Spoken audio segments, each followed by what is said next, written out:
చిన్నప్పుడు మా నాన్న చీరాలో ఉన్నప్పుడు మా ఇంటి దైవమైన ఆంజనేయ స్వామికి మన పొన్నూరు గుడికి వచ్చి దండం పెట్టుకునేవాళ్ళం. మాట్లాడితే జగన్ నన్ను కూర్చొని నాన్ లోకల్ అంటూ ఉంటాడు. మొట్టమొదటిగా నాకు పదం నచ్చదు. ఎవరెక్కడ పుట్టాలో ఎవరికి ఎరుక.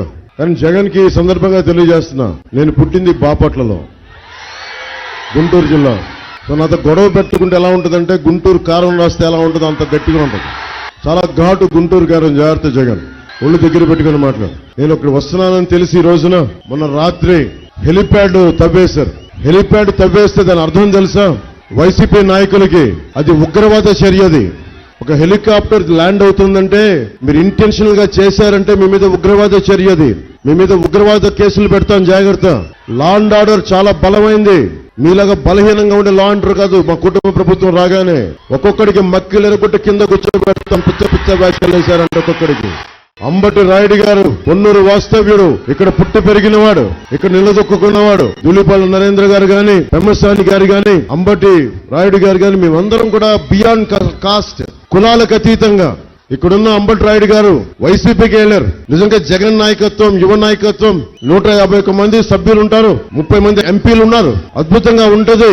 యువతకి బోల్డంత అవకాశాలు దొరుకుతాయంటే వెళ్ళి చూస్తే ఆయన ఒకటే చేశారు, నువ్వు మాకు బానిసలా బతకాలి, మా మోచేతి అంబలు తాగాలి అంటే నా ఇంటి పేరు అంబటి, నేను మోచేతి అంబలు తాగను, బానిస బతకను. ఆ మోచేతి అంబలు తాగే మనుషులు వేరే ఉన్నారేమో కానీ పొన్నూరులో పుట్టి పెరిగినోడిని, పల్నాడు ప్రాంతాన్ని లోపలలాగా తీసుకున్నవాడిని, 19 ఏళ్ల వయసులో డబుల్ సెంచరీ కొట్టినవాడు. ఇలాంటి చిల్లర బెదిరింపులకు భయపడే వ్యక్తి కాదు. బయటకు వచ్చాడు. నేను ఒకటే చెప్పా అంబటి రాయుడు గారికి, మీ ఆత్మ గౌరవం కాపాడి మీ నాయకత్వాన్ని ఎదిగే బాధ్యత నేను తీసుకుంటాను, జనసేన తీసుకుంటుందని తెలియజేశాను. మనకి ఎన్జి రంగా గారు పుట్టిన ఊరిది. ఎన్జి రంగా గారికి మొత్తం ఈ రోజున మనకి విశ్వవిద్యాలయాలు ఉన్నాయి, అగ్రికల్చర్ విశ్వవిద్యాలయాలు ఉన్నాయి. ఆంధ్రప్రదేశ్ కి ఒక ఉనికిని తెచ్చిన వ్యక్తి మహానుభావుడు ఎన్జి రంగా గారు. అలాంటి నేలకి ఆయనకి నేను శిరస్సు ఉంచి నమస్కరిస్తున్నాను. 2021 మార్చి 14న సరిగ్గా ఇప్పటం గ్రామంలో ఒకటి చెప్పా. ఇక్కడి నుంచి సరిగ్గా ఇప్పడం 50 కిలోమీటర్ల దూరం మనకి వైసీపీ వ్యతిరేక ఓటుని చీలనివ్వనని చెప్పాను. ఎందుకు చీలనివ్వను అన్నానంటే, ఒకటి నాకు తెలుగుదేశానికి గుడ్డిగా మద్దతు చెప్పడానికి కాదు, ముఖ్యంగా జనసేన మద్దతుదారులకి అందరికీ తెలియజేస్తున్నా, తెలుగుదేశం పార్టీకి గుడ్డిగా మద్దతు తెలియజేయడానికి కాదు. మన ఓట్లు చీలకుండా ఉంటే మన 5 కోట్ల మంది ప్రజల భవిష్యత్తు చాలా బాగుంటుంది. రైతాంగానికి మనకి దాదాపు పొన్నూరులో 12 ఎత్తిపోతల పథకాలు ఉన్నాయి, లిఫ్ట్ ఇరిగేషన్ ప్రాజెక్ట్స్ ఉన్నాయి. ఒక్కటి కూడా ముందుకు తీసుకెళ్ళాం. సాగునీరు ప్రాజెక్టులు కనీసం అంబటి రాయుడు చెప్తా ఉన్నారు, కాలువలు కనీసం పొడికలు తీయలేదని. కాలువలు పొడికి తీయలా, లిఫ్ట్ ఇరిగేషన్ ప్రాజెక్టులు పక్కన పెట్టండి, కాలువలు కూడా పొడికి తీయలా. అలాగే మనకి తాగునీరు కనీసం తాగడానికి కుళాయికి జల్ జీవన్ మిషన్ ఉంది, దాన్ని ముందుకు తీసుకెళ్ళాం. జగన్ చేంజ్ చెప్పాడు, ఇక్కడికి వచ్చాడు జగన్, కూర్చొని కంకర ఎర్రమట్టి తవ్వుకోవడం తప్ప వీళ్ళు ఏం చేశారు? మనకి కొండల్ని పిండి చేసే డబ్బులు సంపాదించారు తప్ప.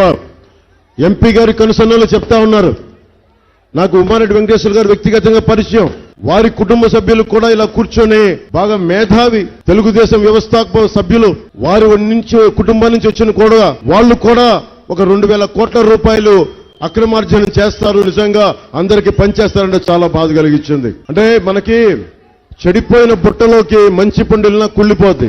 అలాగే ఉమారెడ్డి వెంకటేశ్వర గారి కుటుంబం వెళ్ళినా కానీ ఆ జగన్ అనే చెత్త బుట్టలోకి వెళ్తే మనకు కూడా మకిలి మురికి అంటుకుంటుంది. ఇది మారాలి. 2,000 కోట్ల రూపాయలు అడ్డగోలుగా సంపాదించారు. కానీ ఇక్కడున్న పెమ్మసాని చంద్రశేఖర్ గారు మనకి అమెరికాలో ఉండే తెలుగుని మాతృభాష చేసుకున్న వ్యక్తి. తెలుగుని మాతృభాష చేసుకుంటే మనకి ఉపాధి అవకాశాలు రావు అన్న ఒక తప్పుడు ప్రచారం ఉంది. తెలుగు మాతృభాషలో చదువుకొని ఈ రోజున ఆయన కూర్చొని ఎంతో మందికి ఉపాధి అవకాశం కల్పించి ట్యాక్సుల రూపంలో ఆయనతో మాట్లాడితే ఒకటే వచ్చింది, నేను కులాలు ప్రాంతాలు అతీతంగా నేను ఉండే వ్యక్తిని, నాకు వచ్చి మీరు నిలబడాలి ఒకటే అనుకున్నాను, మీరు పొన్నూరుకి కానీ గుంటూరు పార్లమెంటు కానీ మీరు అండగా ఉండండి, వచ్చి మిమ్మల్ని మా చేతనైన సహాయం మీకు వెన్నుదన్నుగా ఉంటామని చెప్పి ఇంత మండుటెండలో కూడా ఎందుకు వచ్చామంటే బలమైన నాయకులు కావాలి, మన సహజ వనరుల్ని కాపాడుకునే నాయకులు కావాలి. రేపు పొద్దున మనకేమైనా కేంద్రం నుంచి నిధులు కావాలి, మనకి వెళ్ళి కేంద్రంలో బలంగా పార్లమెంట్లో బలంగా మాట్లాడగలిగే గళం ఇది. అలాగే ధూళిపాల్ నరేంద్ర గారు ఉన్నారు, సంఘం డైరీ వ్యవస్థాపకులు, వారి నాన్నగారు ధూళిపాల్ నాన్నగారు సంఘం డైరీ వ్యవస్థాపకులు వీరయ్య చౌదరి గారు. పాపం ఆయన మీద కూడా వచ్చినప్పటి నుంచి అక్రమ కేసులు పెట్టి ఆయన బెదిరింపులు చేసి జైల్లో పెట్టి నానా రకాలుగా హింసించారు. చివరికి సంఘం డైరీ మూసేయడానికి ప్రయత్నాలు, సంఘం డైరీ ప్రెమిసెస్ లో అక్కడ కూర్చొని ఒక హాస్పిటల్ కట్టించి వాళ్ళ నాన్నగారి పేరు పెడతా ఉంటే కూర్చొని ఆయన మీద కేసులు ఇబ్బందులు పెట్టారు. ఒకవైపేమో ఎన్టీఆర్ గారి పేరు తీసేస్తారు, ఇంకోవైపు వైఎస్ రాజశేఖర రెడ్డి గారి పేరు పెడతారు. అరే సేవలు చేసిన వ్యక్తి గుర్తించాల్సిన అవసరం ఉంది, గౌరవించాల్సిన అవసరం ఉంది. నిలబడితే కేసులు, గొంతిప్పితే కేసులు, ఇది మారాలి అని కోరుకుంటా ఉన్నాం. సగటు మనిషికి ఎవరికైనా సరే కావాల్సింది మనకి ఒకటే, విద్య, వైద్యం, ఉపాధి, సాగునీరు, తాగునీరు, law and order. Law and order మొదలు పెడతాం. లా అండ్ ఆర్డర్ ఎంత బలంగా ఉండాలి. ఈరోజు హెలిప్యాడ్ నా కోసం తవ్వేశారు. వాళ్ళ గోతులు తవ్వడం అలవాటే కదా వాళ్ళకి. రోడ్లో గోతులు, హెలిప్యాడ్లో గోతులు, నోట్లో నుంచి బూతులు, ఏదైనా మాట్లాడితే దాడులు, ఇంకా ఎక్కువ ఎర్రమట్టి దోపిడీలు, దాడులు, దోపిడీలు, గోతులు, బూతులు తప్ప ఈ వైసీపీ మనకి ఏమి ఇచ్చింది? నేను చూస్తా ఉన్నాను. కనీసం పెద్ద పెద్ద ప్రాజెక్టులు అవసరం లేదు, కనీసం పూడికలు కూడా తీయలేని పరిస్థితి. ఇది ఒక్క మన పొన్నూరుకే కాదు, అన్ని జిల్లాల్లో, అన్ని నియోజకవర్గాల్లో ఇదే సమస్య. అంబటి ఇంటి పేరుని మీరు ఉన్నతంగా చార్మినార్, కుతుబ్ మినార్ అంత ఎత్తుకు తీసుకెళ్లాలి. మీరు డబుల్ సెంచరీతోటి అంబటి అనే పేరుని దేశమంతా తీసుకెళ్తే వీళ్ళు ఇంకొక రకంగా తీసుకెళ్తా ఉన్నారు. అంబటికి తిరిగి ఇంటి పేరుకి గౌరవం తెచ్చే బాధ్యత మేమందరం కలిపి తీసుకుంటాం. చాలా మంది అడుగుతారు, మీరు కాపు సామాజిక వర్గానికి మీరు వస్తే బాగుంటుందని. ఒకటే చెప్తా ఉన్నా, కులాలకు అతీతంగా రాజకీయం చేయాలి. ఒక్క కులం, నేను మీకు మాటిస్తున్నా, నేను పుట్టిన కులాన్ని నేను గౌరవిస్తాను, దానికి కావాల్సిన ఏంటి చేయాలో చేస్తాం. కానీ ఎస్సీ వర్గాలు కానీ, ఎస్టీ వర్గాలు కానీ, ముస్లిం మైనారిటీ, అన్ని ఓసీ కులాలు అందరికీ నిలబడాలి. ఒక్క కులం మీద రాజకీయం నడవదు, ఒక్క కులం మీద ఉపాధి అవకాశాలు రావు. అందరం సమిష్టిగా పనిచేస్తేనే. కానీ ఏ కులంలో వెనుకబాటుతనం ఉందో అది నేను పుట్టిన కులమైనా సరే దయచేసి దానికి ఖచ్చితంగా అండగా ఉంటాం. అంతేగాని నేను కులాన్ని వాడుకొని ఎదిగే వ్యక్తిని కాదు. నేను అందరం బాగుండాలని కోరుకునేవాడిని. దళిత కుటుంబంలో పుట్టిన జాషువా, గుర్రం జాషువా, పల్నాడు ప్రాంతంలో పుట్టిన గుర్రం జాషువా, ఆయన స్ఫూర్తిగా తీసుకున్నవాడిని. జాషువా విశ్వనరుణ్ణి గుండెల్లో పెట్టుకున్నవాడిని. కులాలకి, మతాలకి, ప్రాంతాలకి అతీతంగా మానవ హక్కులు అందరికీ సమానమని గుండెల్లో పెట్టి ముందుకు తీసుకెళ్లేవాడిని. అందుకనే మీకు నేను ఈ మాట ఇస్తా ఉన్నాను. మన అంబటి రాయుడు గారితో మాట్లాడుతూ ఉంటే గత 2 రోజులుగా ఏం కావాలి యువతకి అంటే ముఖ్యంగా విద్య, ఫీజు రీయింబర్స్మెంట్లు చేయాలా, ఉపాధి అవకాశాలు రాలా, మెగా డిఎస్సీలు రాలా, ఏం మాట్లాడాలి మరి? కూర్చోబెట్టి ఎన్టీఆర్ హెల్త్, మన ఎన్టీఆర్ యూనివర్సిటీని తీసుకెళ్లి పేర్లు మార్చడం తప్ప, మూల నిధులను డబ్బులు తీసుకెళ్లిపోవడం తప్ప, ఎయిడెడ్ స్కూల్స్ ని మూసేయడం తప్ప, కొత్తగా స్కూల్స్ గాని, కొత్త కోర్సులు గాని ఏమి ఆలోచించే వ్యక్తి కాదు. 151 మంది ఎమ్మెల్యేలు ఇచ్చి మనం ఏం సాధించుకున్నాం?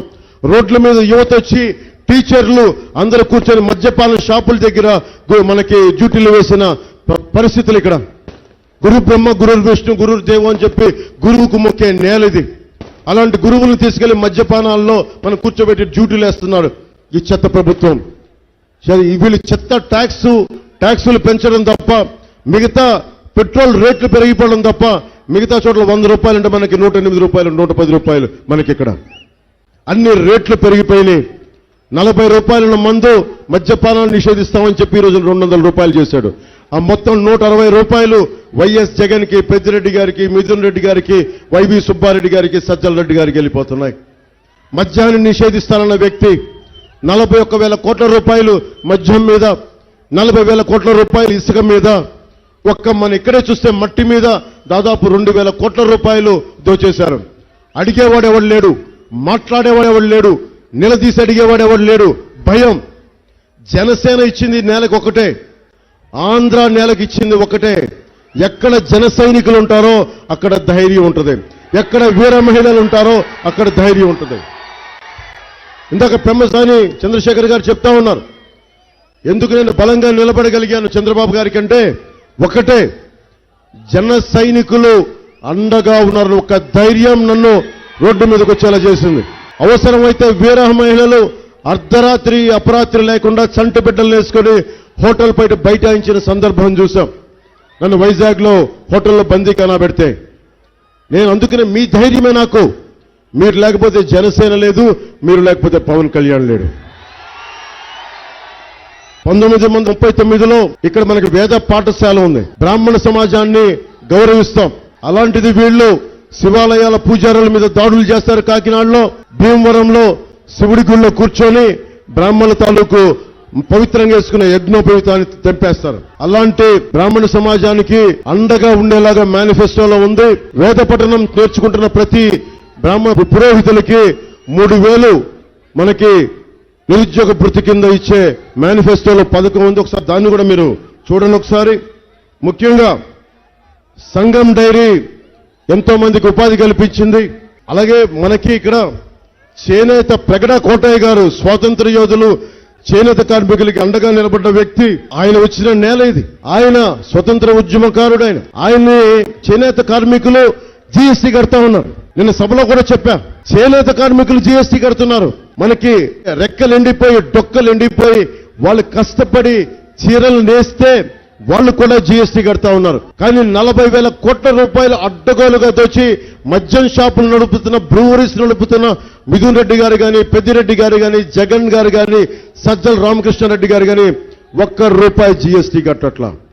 చేనేత కార్మికులుగా వాళ్ళేమో జీఎస్టీ కట్టాలి, అడ్డగోలుగా మన ప్రాణాలని హరించే కల్తీ మందు అమ్మి వీళ్ళు జీఎస్టీ కట్టరు.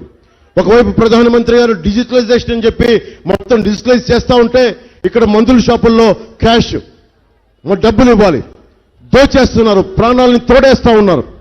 గుంటూరు జిల్లా నుంచి, దుర్గి మండలం నుంచి, రకరకాల ప్రాంతాల నుంచి నా దగ్గరికి ఆడపడుచులు పెద్దలు వచ్చి ఈ కల్తీ మందు తాగి మా భర్తలకి మాకు బ్రెయిన్ పాడైపోతా ఉంది, నరాలు బలహీనం అయిపోతున్నాయని చూస్తే చాలా విషపూరితమైన పదార్థాలు ఉన్నాయి దాంట్లో.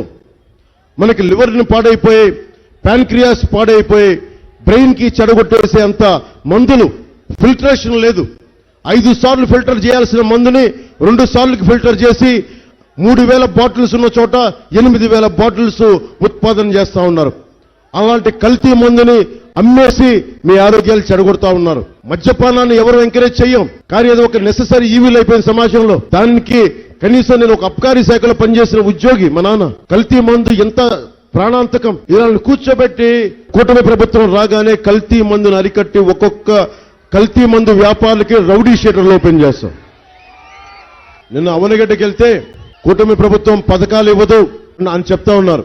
సంక్షేమ పథకాలు జగన్ తాతయ్య కావు, సంక్షేమ పథకాలు మనందరి సొత్తది, భారత రాజ్యాంగంలో పొందుపరచబడింది.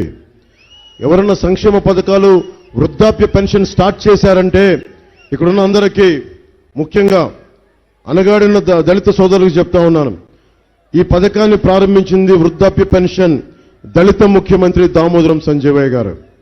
తల్లికి ₹200 ఇస్తే తల్లి అడిగిందంట ఆయన్ని, నా సంగతి సరే నాన్న, మరి ముఖ్యమంత్రి లేని తల్లులకి తండ్రులకి ఏం చేస్తామంటే ఆ ఒక్క తల్లి అన్న మాట ఆయన వృద్ధాప్య పెన్షన్ స్టార్ట్ చేశాడు. ఈరోజు జగన్ కొత్తగా వచ్చి పెన్షన్ నేను స్టార్ట్లు చేశా, సంక్షేమం నేను ఇచ్చాను అని చెప్తే ఇది అర్థం చేసుకోలేని వాళ్ళకి, సమాజం గురించి తెలియని వాళ్ళకి చెప్పు. దామోదరం సంజయ్ గారిని గుండెల్లో పెట్టుకున్న వాళ్ళం మాలాంటి దగ్గర ఇలాంటి పిచ్చికాయ కథలు చెప్పక జగన్. అలాగే రేషన్ బియ్యం వ్యాపారం ఇక్కడ ఒక మాఫియా అయిపోయింది. ఇక్కడి నుంచి తీసుకెళ్లి కాకినాడలో ఉండే ద్వారంపూడి చంద్రశేఖర్ రెడ్డికి వెళ్ళిపోయి అక్కడి నుంచి కాకినాడకి ఆఫ్రికాకి ఎక్స్పోర్ట్ అయిపోతా ఉన్నాయి. పొన్నూరులో బార్నబస్ అనే ఒక దళిత యువకుడు నిలదీసినందుకు కిరాయి మొక్కల చేత హత్య చేయించారు. అది ఈ రోజు వరకు రాష్ట్రానికి అందరికీ తెలియదు. బార్నబస్ గురించి, బార్నబస్ ఎట్లా చేశారో ఆ కేసుని బయటికి తీసుకొచ్చి ఆ దళితులు, ఆ నిందితులకి శిక్ష పడేలా చేస్తాం. వైసీపీ మిల్లుకి చెందిన ఒక రైస్ మిల్కి పిలిపించి ముందు వార్నింగ్ ఇచ్చారు బార్నబస్ కి. ఇచ్చి అధికార పార్టీ అండదండలతోటి ఆ యువకుణ్ణి చంపేశారు. అలాగే రైతుల నుంచి కొనుగోలు చేసిన జొన్న, మొక్కజొన్నలో ప్రతి ఎమ్మెల్యే కమిషనే దాదాపు 26 కోట్లు తీసుకున్నారు. కొనుగోలు కేంద్రాల్లో రైతుల నుంచి బస్తాకి 200 రూపాయలు, 100 రూపాయలు చొప్పున ఎమ్మెల్యేకి వెళ్ళిపోతా ఉంటే అసలే గిట్టుబాటు ధర లేదు, లాభసాటి ధర లేదు, మద్దతు ధర ఇవ్వరు, ధరల స్థిరీకరణ నిధి లేదు. వచ్చిన పంటకి మళ్ళీ కూర్చొని 100 రూపాయలు 200 ఇమ్మంటే ఇది క్లాస్ వార్ గురించి మాట్లాడతారు. కష్టం కండ కరిగించి రక్తాన్ని మరిగించి పండించిన రైతుకి, భూమిని దున్నిన రైతుకి మళ్ళీ ఎమ్మెల్యే కూర్చొని దోపిడీ చేస్తే ఎక్కడికి పారిపోతాం? పోలవరం గురించి మాట్లాడితే పోలవరం గురించి నాకు తెలియదు అంటాడు అంబటి రాంబాబు గారు. ఏదన్నా మాట్లాడితే నాకు నా మీద పెద్ద ఎత్తున రంకెలేస్తా ఉంటాడు ఆయన. కొమ్ములు ఇరిచేస్తాం పిచ్చ పిచ్చ ఆశాలు వేస్తే. మీరు ఆలోచించండి, పోలవరం ప్రాజెక్టుకి జలవనరుల శాఖ మంత్రి అతను. పోలవరం ఎప్పుడు అవుద్దంటే నాకేం తెలుసు అని చెప్పి కూర్చొని డ్యాన్స్ ప్రాక్టీసులు చేస్తాడు. తమాషాలు అనుకుంటున్నారా వీళ్ళు? ఇది సరదాలు అనుకుంటున్నారా? పోలవరం కోసం ఎంతమంది 1,60,000 మంది ఇల్లు కోల్పోయారు. 1,60,000 మంది.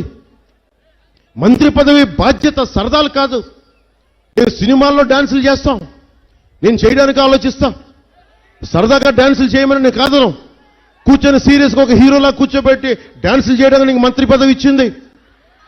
ఈరోజు మళ్ళీ ఆ కూర్చోబెట్టి ఆయన తమ్ముడు అంబటి పొరలి మళ్ళీ ఇక్కడికి వచ్చి మళ్ళీ ఇక్కడ దాడులు చేయడానికి, బెదిరించడానికి, హెలిప్యాడ్లు తవ్వించేయడానికి, దీనికా మీరు అయ్యింది?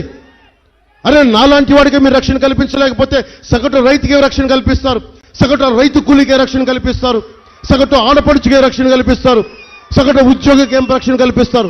భయపడితే లాభం లేదు, ఎదురు తిరగాలి. ఎదురు తిరగకపోతే ఏమి చేయలేవు ఈ సమాజంలో. చంద్రబాబు గారు జైల్లో ఉంటే అందరికీ భయాలు వేస్తాయి. చంద్రబాబు గారు లాంటి నాయకుడినే జైల్లో పెడితే బయటికి ఎలా రావాలి? రాగానే ధూళిపాల నరేంద్ర గారిని ఇబ్బంది పెట్టారు.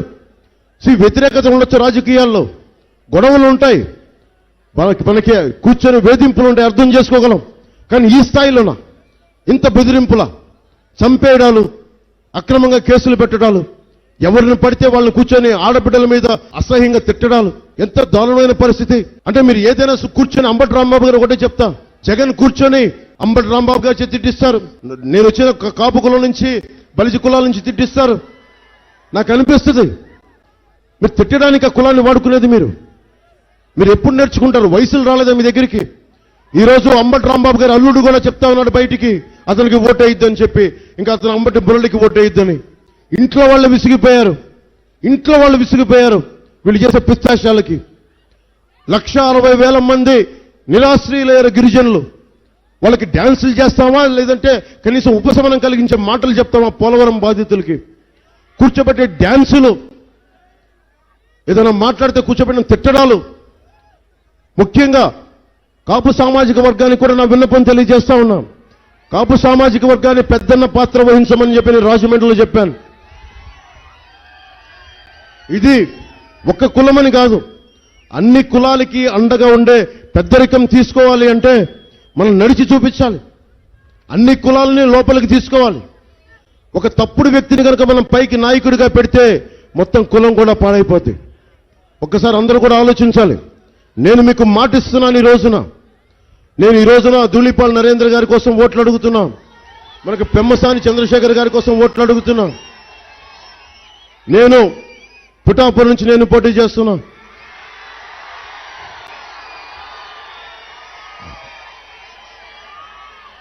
నేను పని చేస్తా, పని చేయనిస్తా. అసెంబ్లీలో అందరం కూర్చుంటాం, మాట్లాడతాం, నేను బాధ్యత తీసుకుంటాం. మన జనసేన నాయకులకి బాధ్యతలు ఇస్తాం.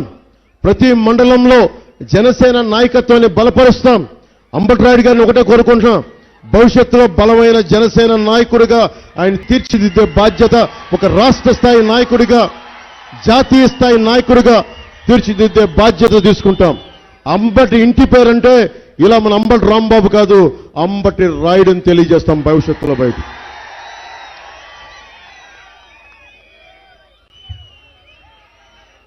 చేబ్రోలు మండల పరిధిలో మీకు తెలిసి ఎర్ర గ్రావెల్ ఉంటుంది. జిల్లాలో ఎవరికైనా సరే ఎర్ర గ్రావెల్కి రావాలంటే మన చేబ్రోలు మండల పరిధిలోని ఆ భూమి నుంచి తీసుకుంటాం. ఎకరం అనుమతి తీసుకుంటా ఉన్నారు. ఎకరం అనుమతి తీసుకొని 4 ఎకరాలకు తవ్వేస్తా ఉన్నారు. ఇది కడపల మనకి పులివెందుల జగన్కి అలవాటు. ఇది ఎకరం తీసుకొని 10 ఎకరాలు దోచేయను. 4-5 ఎకరాల్లో ఎకరం తీసుకొని 4-5 ఎకరాలకు తవ్వేస్తా ఉన్నారు. ప్రభుత్వ నిబంధనల ప్రకారం 18 అడుగులు మాత్రమే తవ్వాలి. అలాంటిది 100 అడుగులు లోతు తవ్వేస్తున్నారు. ఎవడి సొమ్ము ఇది? మట్టి, నేల, నీరు ఇది అందరి సొంతం. ఇది అడ్డగోలుగా ఒక నియంత్రణ, ఒక నియమాలతో తీయాలి. మట్టిని అడ్డగోలుగా దోచేసుకుంటా ఉన్నారు.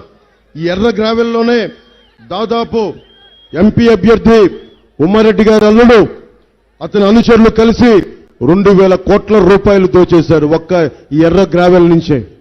ఎవరిది సొమ్ము ఇది? మళ్ళీ ఆ సొమ్ముతోటి మన ఓట్లు కొంటారు.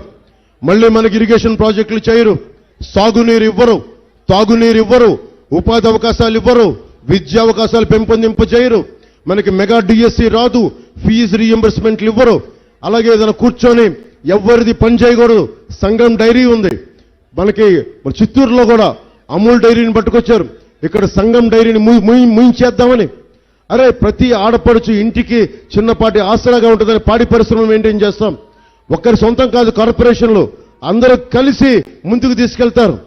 అలాంటి డైరీల్ని మూయించేసి మొత్తం అన్నిటికీ గుత్తాధిపత్యం ఒక్కడిలాగే, ఇసుక గుత్తాధిపత్యం ఒక జేపీ వెంచర్స్ లాగే, మొత్తం మద్యం ఒక్కడి గుత్తాధిపత్యం లాగే, డైరీ కూడా చివరికి డైరీ కూడా అందరు ఒక్కడి గుత్తాధిపత్యం కింద రావాలని ఈ క్లాస్ వార్ అని మాట్లాడే జగన్ చేసే ప్రయత్నం ఇది.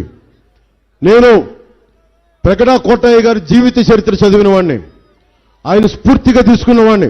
మహానుభావుడైన, అవసరమైతే అతను దౌర్జన్యమే తిరగబడే మహానుభావుడైన అలాంటి వ్యక్తి పుట్టిన నేల ఇది. తప్పు జరుగుతున్నప్పుడు తనవాడా మనవాడా అని ఆలోచించకండి. మన సొంత రక్తమైనా సరే ఎదురు తిరగాలి, తప్పదు. భయపడద్దు మీరు. జన సైనికులు కూడా చెప్తా ఉన్నాం. లాస్ట్ టైం పోయినసారి మనకి అంబటి రాంబాబు గారు ఏం చెప్పారో నాకు తెలుసు. అది గాజు గ్లాసు కాదు, నా గుండెల్లో పొడిచే గాజు ముక్క అని చెప్పాడు. దేనికి? నాకే సరదా కాదు. ఆయన ఇంటి పెళ్లికి వెళ్ళా, గౌరవం ఇచ్చా, అన్ని చేస్తే కూర్చొని ఇష్టం వచ్చినట్టు తిడతాడు. నేనేమనలా మాట, తిట్టడం ఎంతసేపు నాకు. వైఎస్ జగన్ నాన్నగారితో, వైఎస్ రాజశేఖర రెడ్డి గారితో గొడవ పెట్టుకున్నాను. తిట్టడం నాకు పెద్ద ఇష్యూ కాదు, తెగించి వచ్చినవాడిని. నాకు భయాలు ఉండవు.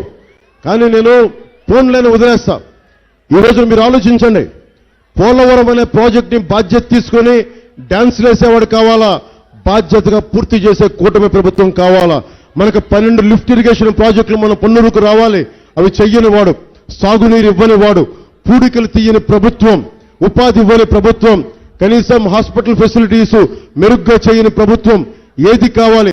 60 రూపాయల మందుని 200 రూపాయలు చేసిన ప్రభుత్వం ఇది.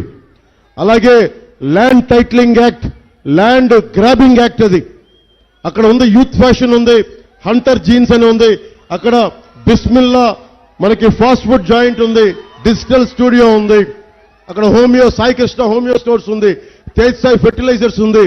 వీటన్నిటికీ పత్రాలు ఉంటాయి, ఒరిజినల్ పత్రాలు ఉంటాయి ఆ ఓనర్ల దగ్గర. అవసరమైతే బ్యాంకుల్లో పెట్టుకొని అప్పులు తెచ్చుకుంటారు. నేనే చాలాసార్లు నాకు అవసరమైతే నేను అప్పుల కోసం నేను వెళ్ళి బ్యాంకులు తనఖా పెట్టడానికి నా ఒరిజినల్ స్టాంప్ పేపర్స్ పెట్టాను. నేను ఏదైనా ఇంట్లో సగటు మనిషి ఇంట్లో ఉన్న ఆస్తుల్ని పిల్లలు చదివించుకోవడానికో, లేదంటే ఆడబిడ్డలకి పసుపు కుంకాల కింద ఇవ్వడానికో ఒరిజినల్ డాక్యుమెంట్స్ ఇస్తాం. ఇప్పుడు ఒరిజినల్ డాక్యుమెంట్స్ ఉండవు. మన ముఖాన్ని జిరాక్స్ కాపీ పడేస్తారు. ఎక్కడికి వెళ్తాం జిరాక్స్ కాపీ తీసుకొని? ఏ బ్యాంక్ మనకు రుణాలు ఇస్తుంది? ఎవడు మనకి ఇంట్లో ఆడబిడ్డలకి ఆడపడుచులు పసుపు కుంకుమల జిరాక్స్ ఇస్తే ఒప్పుకుంటారా? 25,000 కోట్ల రూపాయలని ప్రభుత్వ ఆస్తుల్ని వైజాగ్ లో తనఖా పెట్టినాడు.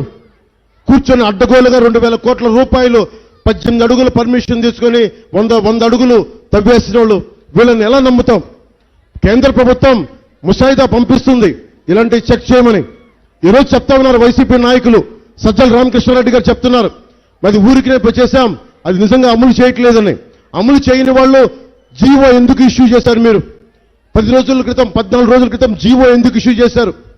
మీరు వైసీపీ మద్దతుదారులకు చెప్తున్నా, ధర్మందే గెలుపు, కూటమిదే విజయం. మేము పీఠం అధికార పీఠంలోకి వెళ్తున్నాం. ఇప్పుడు ఇష్యూ వల్ల ఎన్ని సీట్ల మెజారిటీ అనేదే క్వశ్చన్. ఇక్కడ మన కూటమి ప్రభుత్వాన్ని స్థాపిస్తున్నాం. తెలుగుదేశం, జనసేన, టీడీపీ, మనకి భారతీయ జనతా పార్టీ కూటమి ప్రభుత్వాన్ని స్థాపిస్తున్నాం. మార్పు లేదు దాంట్లో. కానీ ఎన్ని సీట్ల మెజారిటీతోటే అన్నదే ప్రశ్న. వైసీపీ మద్దతుదారులు కూడా చెప్తా ఉన్నాం, మీరు నమ్మి మా అంబటి రాంబాబు గారు, మా అంబటి మురళి గారు అని చెప్పి అందరూ నమ్మేస్తే ఎస్సీ వర్గాలు కూడా చెప్తా ఉన్నాం, బార్నబస్ అనే దళితుడిని చంపేశారు ఇక్కడ ప్రశ్నించినందుకు. ఎమ్మెల్సీ, వైసీపీ ఎమ్మెల్సీ ఒక చంపేసి డోర్ డెలివరీ చేశాడు. 27 దళిత పథకాలను తీసేశారు, 13 బీసీ పథకాలను తీసేశారు. మనకి 34% ఉండే బీసీ మనకి రిజర్వేషన్ 24% చేశారు. మనకి లా అండ్ ఆర్డర్ లో అక్క నడిపిస్తా ఉంటే అమర్నాథ్ గౌడ్ని పొలాలు చేలలో తీసుకెళ్లి పెట్రోల్ వేసి కాల్ చేశారు. ఎక్కడ రక్షణ ఉంది? దేనికి? సాగునీటికి లేదు, తాగునీటికి బాధ్యత తీసుకోరు, పోలవరంకి బాధ్యత తీసుకోరు. ప్రభుత్వాలు మాట్లాడుతూ ఉంటే రోడ్లు వేయరు, గోతులు ఏంటంటే బూతులు తిడతారు, ఏదంటే దాడులు చేస్తారు, ఏదైనా చూసుకుని ఏదైనా దిగుతాను అలాంటి వాడు వచ్చి మాట్లాడుతూ ఉంటే హెలికాప్టర్ ప్యాడ్లో గోతులు తీసేస్తారు. భవిష్యత్తు మీ చేతుల్లో ఉంది. వైసీపీ మద్దతుదారులు కూడా చెప్తా ఉన్నాను, మీరు కనుక మళ్ళీ మీరు కూడా ఇంకో లాస్ట్ టైం లాగా నిలబడితే మీరు నా మాట నమ్మండి, మీ ఆస్తులు గాల్లో పెట్టిన దీపమే, ఎగిరిపోతాయి. జాగ్రత్త. మీ భవిష్యత్తు కోసం చెప్తా ఉన్నాను. చెల్లినే గౌరవించిన వాడు, చెల్లికే ఆస్తులు ఇవ్వని వాడు రేపొద్దున మీ ఆస్తులకి ఏం గౌరవిస్తాడు? ఒకసారి ఆలోచించుకొని చాలా జాగ్రత్తగా మీ భవిష్యత్తుని మీ నిర్ణయం తీసుకోండి. నా సంపూర్ణమైన మద్దతు మనకి ధూళిపాళ నరేంద్ర గారికి. తెలుగుదేశం మనకి సైకిల్ గుర్తు మీద పోటీ చేస్తా ఉన్నారు. పెమ్మసాని చంద్రశేఖర్ గారు ఎప్పుడో సినిమాలో చూసాం, స్వదేశ్ అనే సినిమాలో షారుఖ్ ఖాన్ వచ్చేస్తాడు. అలాగే ఒక నిజ జీవిత చరిత్ర అది. అలాంటి షారుఖ్ ఖాన్ లాగా ఆయన కూడా అమెరికా నుంచి అన్ని వేల కోట్ల ఆస్తి వదిలి నా గుంటూరు బాగుండాలి, నా ఆంధ్ర బాగుండాలి, నా ఆంధ్రాకి నిలబడాలి మొత్తం వచ్చి తిరుగుతున్న వ్యక్తి. ధైర్యవంతుడు, సాహసవంతుడు, ఉపాధి కల్పించేవాడు, అడ్డంగా నిలబడేవాడు అవసరమైతే. ధైర్య సాహసాలు ఉన్నవాడు. డబ్బులుంటే ధైర్యం పోద్ది, కానీ డబ్బుండి ధైర్యం దానికి 1000 కోట్లుంటే దానికి 10,000 కోట్ల ధైర్యం ఉన్నాడు పెమ్మసాని చంద్రశేఖర్ గారు.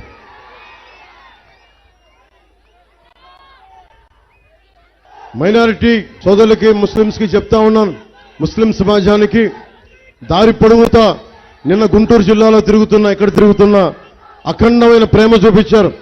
మీ అందరికీ నా హృదయపూర్వక ధన్యవాదాలు. అలాగే మీకు కావాల్సిన అందరికీ కూటమి ప్రభుత్వం మీకు కావాల్సిన షాదీఖానాలు కానీ, మనకి ఆడబిడ్డలకి తోఫా పథకాలు కానీ, అలాగే మీకు కావాల్సిన ముస్లిం బ్యాంక్ కానీ, పెట్టుబడులకు కావాల్సిన బ్యాంకు రుణాలు కానీ కల్పించే సౌకర్యం మనకి కూటమి మేనిఫెస్టోలో ఉంది. మీ కష్టాలకి చేదోడు ఓదోడుగా ఉంటాం, అండగా నిలబడతాం. అలాగే ప్రతి మహిళకి మనకి 3 గ్యాస్ సిలిండర్లని ఉచితంగా అందజేసేది మనం మేనిఫెస్టోలో పెట్టాం. ప్రతి రైతుకి సంవత్సరానికి 20,000 అండగా ఉండే పథకం. నిరుద్యోగులకి 3,000 భృతి, ఉద్యోగం లేని సమయంలో. అలాగే 20 లక్షల ఉద్యోగాలు, 4 లక్షల ఉద్యోగాలు సంవత్సరం చొప్పున 5 సంవత్సరాలు 20 లక్షల ఉద్యోగాలు. అలాగే మెగా డిఎస్సి నోటిఫికేషన్ విడుదల చేస్తాం. రాగానే రెండవది మనకి ల్యాండ్ గ్రాబింగ్ యాక్ట్ ని రద్దు చేసి పెడతాం. వైఎస్ జగన్, వైసీపీ వాళ్ళు ముఖ్యంగా ఒకటి చెప్తా ఉంటారు, భారతీయ జనతా పార్టీ ఉంటే ముస్లింస్ని ఇబ్బంది పెడతారు, లేదంటే ఎస్సీలను ఇబ్బంది పెడతారని. అదొక అపోహ. మీరు అర్థం చేసుకోవాల్సింది, మోదీ గారు దాదాపు 1 మిలియన్ ఎక్కువ పెంచారు హజ్ యాత్రల కోసం. సౌదీ ప్రిన్స్తో మాట్లాడి అత్యధిక శాతం హజ్ యాత్ర ఇండియా నుంచి వెళ్ళడానికి ఆయన దారి కల్పించిన వ్యక్తి మోదీ గారు. సో అలాగే ముస్లింలకి ఎక్కువ పథకాలు ఇచ్చిన వ్యక్తి. అంత మాత్రాన్ని కూర్చొని భారతీయ జనతా పార్టీ ఉందని చెప్పి ముస్లింలు కూర్చొని భయపడాల్సిన అవసరం లేదు. అరే, భారత రాజ్యాంగం మీకు హక్కులు కల్పించబడింది. భారతదేశంలో పాకిస్తాన్లో ఉండే హిందువులకి భద్రత లేదేమో కానీ మన దేశంలో ఉండే భారతదేశంలో ఉండే ముస్లింస్కి మేమందరం సంపూర్ణంగా మద్దతుగా ఉంటాం. మనస్ఫూర్తిగా చెప్తున్నా, మనస్ఫూర్తిగా. నా చుట్టుపక్కల అందరూ విపరీతంగా ఉంటారు. నా ఎంప్లాయీస్లో కానీ, నా సహచరులో కానీ, నా సన్నిహితుల్లో కానీ ఇస్లాం తీసుకున్న మన సహచరులు ఎక్కువ నాకు. అందులో మీరు అర్థం చేసుకోండి, మీరు భయపడాల్సిన అవసరం లేదు. అలాగే ఎస్సీ సమాజిక వర్గాన్ని కూడా చెప్తా ఉన్నా, మీరు కూర్చొని మీ మొత్తం కలిపి ఒక్కరికే ఓటేస్తే మిమ్మల్ని ఒక మూలకి నెట్టేస్తారు. కేవలం ఎస్సీ సామాజిక వర్గం అంతా కూర్చొని మొత్తం వైసీపీ వైపు వెళ్ళిపోద్దు అని చెప్పేసి మిమ్మల్ని పక్కన పెట్టే పరిస్థితులు వస్తాయి. నేను చెప్తున్నాను, నేను మీకు అండగా నిలబడేవాడిని. నిజంగా నేను విద్యను తీసుకుంది నాకు దళిత టీచర్ల వల్ల. అందుకే ఆ దళిత టీచర్లని మనసుతో నాకు గొప్ప జ్ఞానం ఇచ్చిన వ్యక్తులు. అలాంటి వ్యక్తులందరినీ దృష్టిలో పెట్టుకొని అంబేద్కర్ గారిని స్ఫూర్తిగా తీసుకున్న వ్యక్తిని, జాషువా గారిని గుండెల్లో నింపుకున్న వ్యక్తిని మీకు అన్యాయం ఎందుకు కలగజేస్తాం? అలాగే దామోదరం సంజయ్ గారి గురించి ఎవరు మాట్లాడారు? ఎప్పుడన్నా వైసీపీ మనకి వైఎస్ జగన్ మాట్లాడా? ఎప్పుడన్నా వైసీపీ వాళ్ళు మాట్లాడారు దామోదరం సంజయ్ గారి గురించి? మొదటి దళిత ముఖ్యమంత్రి ఒక్కడు మాట్లాడారా ఈ రోజు దాకా? వైసీపీ నాయకులంతా వాళ్ళ ఇంట్లోనే అని చెప్తారు. కానీ మేమందరినీ సమానంగా గౌరవించే సమాజం ఇది. అందరినీ గుండెల్లో పెట్టుకునే సమాజం, సమాజం కోసం ప్రయత్నించేది జనసేన పార్టీ. మా కూటమి కూడా సమాజాన్ని ముందుకు తీసుకెళ్లేది. మీ అందరికీ అండగా ఉండాలని తెలియజేసుకుంటూ, మే 13 జరిగే ఎన్నికల్లో మీరు బద్దలు కొట్టేయండి. వైఎస్ జగన్ ఇలా అడుగుతున్నాడు ఓట్లు, మేము ఇలా అడుగుతున్నాం ఓట్లు. తల ఉంచి అడుగుతున్నాం. వైఎస్ బెదిరిస్తున్నాడు, ఓట్లేస్తారా ఇరా అని. మీరు ఓటేసి జగన్కి ఇలాగే చూపించండి, మేము కూటమికి ఓటేసామని చూపించండి. మీ అందరికీ పేరు పేరున ధన్యవాదాలు తెలుపుకుంటూ, చూడండి, దశాబ్దం కాలం ఏ పదవి లేకుండా నడిపాం. దశాబ్దం కాలం. ఇప్పుడు మనకి కూటమి ప్రభుత్వం వస్తుందంటే అది కేవలం తెలుగుదేశం ప్రభుత్వం కాదు, అందులో జనసేన కూడా ఉంటుంది, భారతీయ జనతా పార్టీ ఉంటుంది. అందరూ సమిష్టిగా కూర్చొని నేను చంద్రబాబు గారు ఆలోచించాం, స్కిల్ డెవలప్మెంట్ గురించి ఆలోచించాం. మీ కులం ఏంటని అడుగుతారు, మీ ఉపకులం ఏంటని అడుగుతారు, నీకు ఏం నేర్చుకోవాలని అడగరు, నీకు ఏం అవ్వాలని అడగరు. పెమసాని చంద్రశేఖర్ గారిని అడగను, వాళ్ళ నాన్నగారు అడుగుండొచ్చు నీకు ఏం అవ్వాలని ఉందని. ఆ స్కిల్ ఏదో నేర్పించారు, అమెరికా దాకా వెళ్ళారు. ఇలాంటి ప్రభుత్వం చిరంజీవి గారు ఉన్నారు, నీకేం కావాలో నాకు తెలియలా. నాకు చిన్నపాటి స్కిల్ నేర్పించారు ఆయన. ఆ స్కిల్ ఇక్కడ దాకా తీసుకొచ్చింది, నటుడిని చేసింది, ఒక జనసేన పార్టీని నడిపే అధినేతగా చేసింది. అలాంటిది మేము కూటమి ప్రభుత్వం మీకు పెద్దనలా ఉంటుంది. అది మీరు దళిత కులాలకు చెందిన వాళ్ళ, బీసీల, కాపుల, కమ్మవార, రెడ్డ, వెలమ్మ, బీసీల, ఎస్సీల, మాల, మాదిగ ఏదని కాదు. అరే నీకు ఏం నేర్చుకోవాలనుంది తండ్రి, నీకు తల్లి నీకు ఏం నేర్చుకోవాలనుందమ్మా? కుల ధృవీకరణతో పాటు నీకు ఏమి నేర్చుకోవాలి, నీ భవిష్యత్తుకి ఏమి నేర్పితే బాగుంటుందని అడిగే గణాంకాలను మొట్టమొదటిసారి భారతదేశంలోనే మనమే తీసుకుంటా ఉన్నాం. అదే మనమే ధారేశాం. అలాగే ప్రతి కుటుంబానికి ఇప్పటిదాకా భారతదేశంలో ఎక్కడా లేదు, ప్రతి కుటుంబానికి 25 లక్షల ఆరోగ్య బీమా పథకం ప్రవేశపెడుతున్నాం. జగన్ 1200 కోట్లు ఎగ్గొట్టాడు ఆరోగ్యశ్రీకి. ఫస్ట్ టైం మనం 25 లక్షల ఆరోగ్య బీమా పథకాన్ని ప్రతి కుటుంబానికి వర్తింపజేస్తున్నాం. అందుకని మనం మీకు అండగా నిలబడే ప్రభుత్వం, మీ భవిష్యత్తు కోసం నిలబడున్నాం. మేమందరం దెబ్బలు తిన్నాం. నిన్న పొద్దున కూడా చూశారు, రాత్రి గోతులు తవ్వేశారు. ఏమాత్రం అటు ఇటు అయిపోయి ఉంటే హెలికాప్టర్ తిరగబడిపోయి ప్రాణాలు పోయిండే, ఎవరన్నా చూడకపోయినుంటే. అంటే ఇంత అరాచక ప్రభుత్వం, ఉగ్రవాద ప్రభుత్వం ఇది, టెర్రరిస్ట్ ప్రభుత్వం ఇది. మరి ఏమంటాం దీన్ని? సో మీ అందరికీ లా అండ్ ఆర్డర్ని చాలా బలంగా తీసుకొస్తాం. పోలీస్ వ్యవస్థకి సంపూర్ణంగా అండగా నిలబడతాం. మినిమం పొలిటికల్ కానీ మనకి ఇంటర్ఫిరెన్స్ ఉంటుంది. జూలియస్ రెబిరో గారి పోలీస్ సంస్కరణ తీసుకురావాలన్నదే నా ఆకాంక్ష. సిపిఎస్ కోసం సంవత్సరం లోపు ఒక పరిష్కార మార్గాన్ని కనుక్కుంటాను. ఒక మాజీ ప్రభుత్వ ఉద్యోగి కొడుకుగా చెప్తా ఉన్నాను.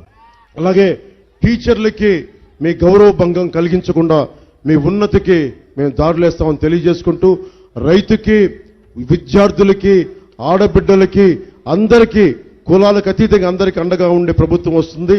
మీ అందరూ బలంగా నిలబడాలని తెలియజేసుకుంటూ, ధూళిపాల నరేంద్ర గారికి నా మనస్ఫూర్తి శుభాకాంక్షలు తెలియజేసుకుంటూ, పెమ్మసాని చంద్రశేఖర్ గారికి నా శుభాకాంక్షలు తెలియజేసుకుంటూ, మనకి మార్కండేయ బాబు గారు నాకు తమలపాకులు ఇచ్చారు. మనకు తమలపాకులు అత్యంత ఎక్కువగా పండే ఈ ప్రాంతం ఇది పొన్నూరు. పొన్నూరు తమలపాకులు ప్రసిద్ధి. ఎందుకంటే చిన్నప్పుడు నేను ఇక్కడ గుడికి వచ్చినప్పుడు పొన్నూరు ఆంజనేయ స్వామికి తమలపాకులతో మాల వేసేవాళ్ళం. అలాంటి తమలపాకుల్ని మరింత లాభసాటిగా ఉండేలాగా మేము ముందుకు తీసుకెళ్తాం. అలాగే మా జిల్లా అధ్యక్షులు గాదే వెంకటేశ్వరరావు గారికి, మనకి జిఎస్పి కోఆర్డినేటర్ మార్కండేయ బాబు గారికి, మన బీజేపీ గుంటూరు జిల్లా అధ్యక్షులు వనమా నరేంద్ర గారికి, పొన్నూరు బీజేపీ కన్వీనర్ వివి సుధాకర్ గారికి మనస్ఫూర్తిగా నా కృతజ్ఞతలు తెలియజేసుకుంటూ, నా శుభాకాంక్షలు తెలియజేసుకుంటూ, ఇంత మండు టెండలో నలిగిపోతూ మీరు వచ్చి శ్రద్ధగా విన్నందుకు మీ అందరికీ హృదయపూర్వక ధన్యవాదాలు తెలియజేసుకుంటూ, మీరు మీ బిడ్డలు అక్కడున్న ఆడపడుచులు పెద్దలు అందరూ ఆ భగవంతుడు ఆంజనేయ స్వామి, వేణుగోపాల స్వామి అందరూ ఆశీస్సులతోటి, ఆ జీసస్ క్రైస్ట్ ఆశీస్సులతోటి, అల్లా ఆశీస్సులతోటి మీరందరూ నిండు నూరేళ్లు ఆరోగ్యంగా బతకాలని, మీకు దేవుడు మీ బిడ్డల భవిష్యత్తుని చల్లగా చూడాలని కోరుకుంటూ, మీరు ఈ వేసవి కాలంలో జాగ్రత్తలు తీసుకోవాలని కోరుకుంటూ సెలవు తీసుకున్నాను. జై టీడీపీ, జై బీజేపీ, జై జనసేన, జై హింద్.